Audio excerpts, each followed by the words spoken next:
In today's video, I'm going to teach you how to make Adobe Illustrator symbols and libraries. Understanding how to create and use symbols in Adobe Illustrator can significantly enhance your design workflow, especially when you're dealing with recurring elements. Let's dive in and simplify this process so you can get the most out of your design time. First, you'll want to start by opening Adobe Illustrator on your computer. Make sure you have the artwork you want to use ready in your workspace.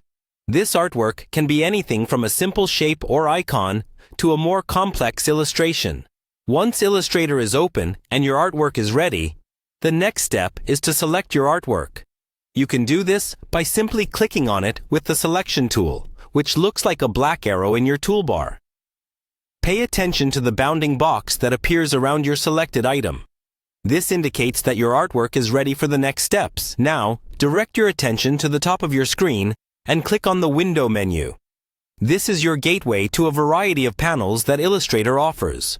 Scroll through the drop-down list in the Window menu until you find the Symbols option. Click on it, and this will open the Symbols panel, which might become one of your favorites if you're regularly using and managing symbols. With the Symbols panel now open, you'll see an empty box where symbols appear once they're added. Here's where the magic happens. Drag your selected artwork into this box. When you do this, a dialog box might pop up asking if you want to convert your artwork into a symbol.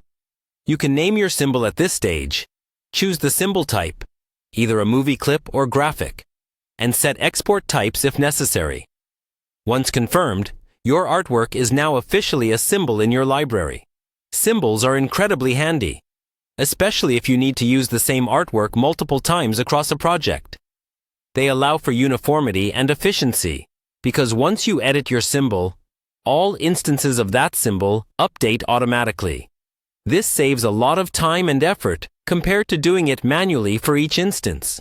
Now that you have your symbol in the library, you can simply drag it from the Symbols panel into your workspace to use it again. This will be particularly useful if you're creating complex compositions that require repeated elements. Remember that, with symbols, any updates or edits you make can be applied across all instances, helping maintain consistency throughout your design work. That wraps up our quick guide on creating symbols and libraries in Adobe Illustrator. With these steps, you're well on your way to streamlining your creative process and enhancing productivity. Thank you for watching, and happy designing!